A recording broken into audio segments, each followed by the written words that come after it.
سلام دوستان، عصرتون بخیر باشه. امروز 7 تیر ماهه. من تاریخ رو میگم که بدونید که پستامون چه ساعتی چه زمانی گذاشته میشه، که بدونید مال روزه. امروز 7 تیر ماه، ساعت فکر میکنم ساعت 6 اینا باید باشه، ببخشید 6:47 است.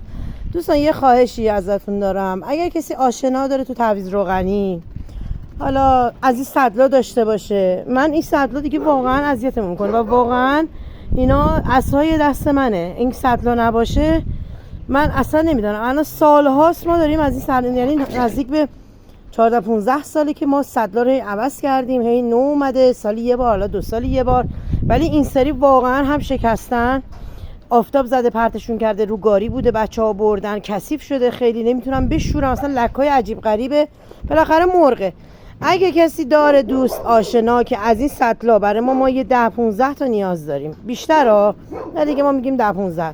اگه کسی داره از اینا برای من بیاره، من خیلی خیلی تشکر میکنم ازشون، چون واقعا اینا عصای دسته. اینا نباشه ما اصلا غذا نمیتونیم بدیم، آب باش حمل میکنیم.